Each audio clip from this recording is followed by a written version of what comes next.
Our next presenter is passionate about working with children and supporting their learning and growth.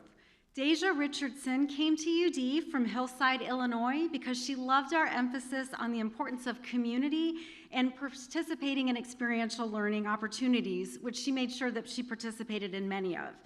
As a psychology major, she worked with Dr. Mary Wagner on a project that focuses on the impact of number books on preschoolers' math abilities and their engagement with these books. Outside of college, Deja loves to travel, which I can attest to, as I've traveled with Deja to Mesa, Arizona and Tulsa, Oklahoma for a class. And she has already visited 10 different countries with plans to visit many more. After graduating from UD, Deja wants to become a school psychologist. I'm very excited to announce that she will be attending California State University in Long Beach to pursue an EDS degree in school psychology, and she received a grant to be an Aspire Project Scholar, which allows her to implement mental health services for diverse youth. Deja, we are so proud of you.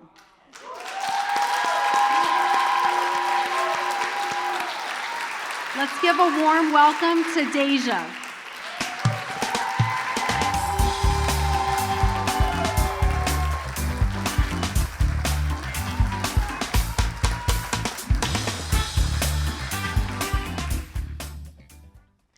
I want to be a school psychologist. I want to help children learn.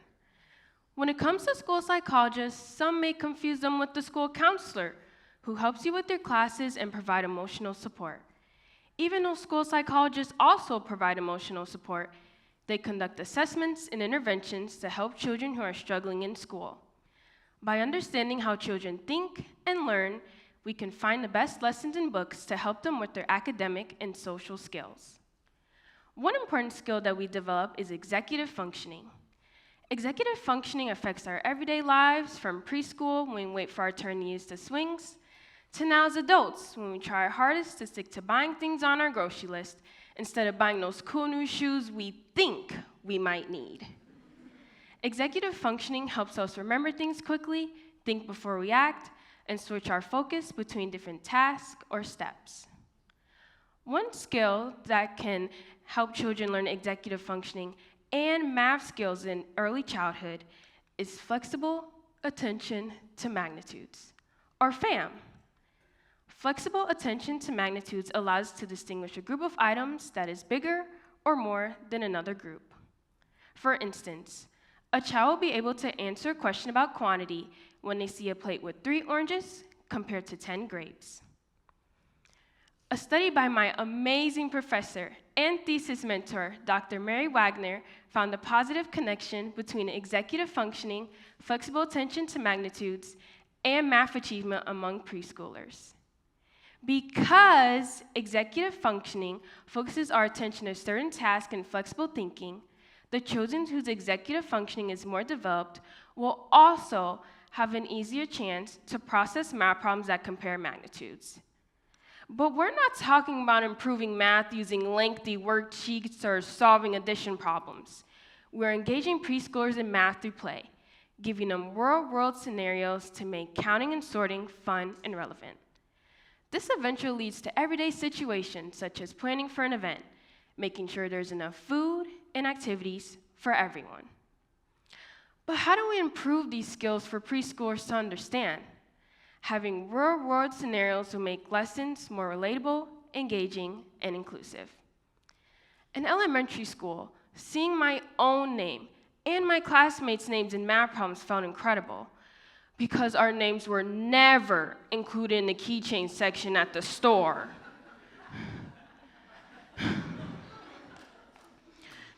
I also felt seen, being able to see a character in a book that looks like me, wanting to be fully engaged in the lesson. This is why we know educators need to have educational resources their students could best imagine themselves in to build the foundation for their academic success. To address this need, the Development and Learning Lab at UD developed number books to teach flexible attention to magnitudes in a relatable way. We hypothesized that the children who read the number books will have greater improvement in their FAM ability compared to their peers who are in a control. We also hypothesized that the children would have high engagement based on their direct feedback and the assessor's evaluations. To better understand the children's strengths, we conducted 3 assessments before we started reading.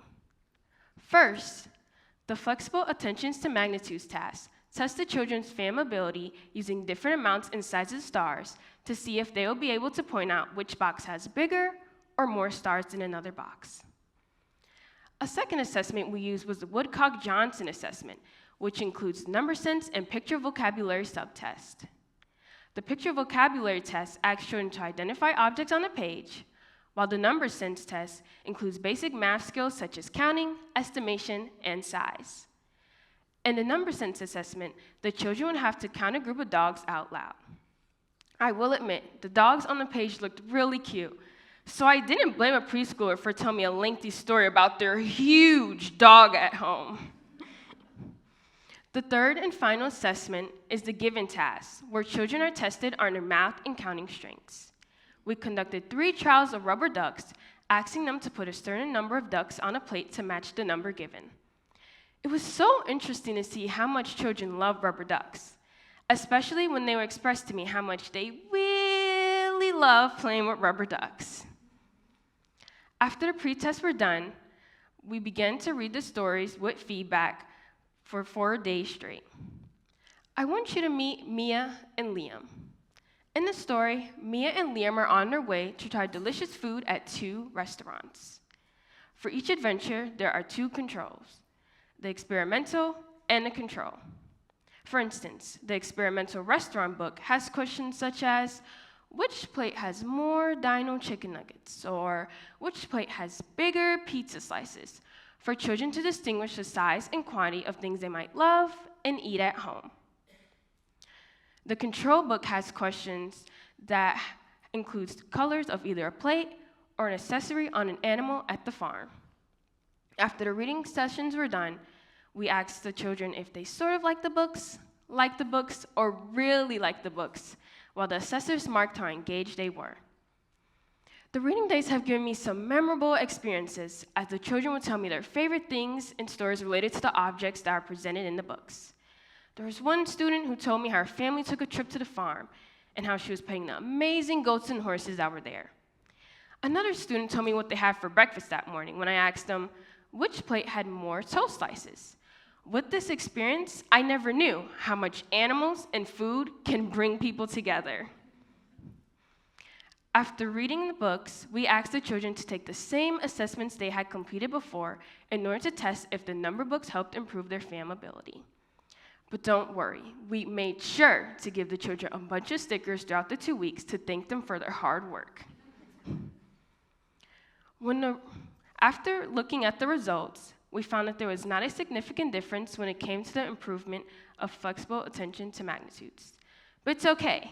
Things like this happen in research all the time. However, we found that book accuracy is related to language comprehension, suggesting that children who had a better understanding of the words bigger and more were more likely to fully understand the books and improve their math strengths. We also found that children who had high pretest scores and language comprehension were more likely to have high engagement with the books. So what does this mean? Although we didn't find the expected results, we found a better way to best support preschoolers for future studies and interventions. For instance, we can take time before the book interventions to help children build the foundation of the words bigger and more to successfully make smooth transitions for the interventions. School psychologists are constantly problem-solving and revising their interventions to ensure that each unique need of a child is met. Giving them a holistic approach will ensure that each child has their own unique journey.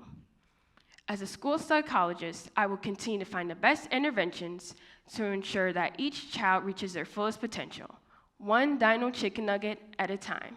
Thank you.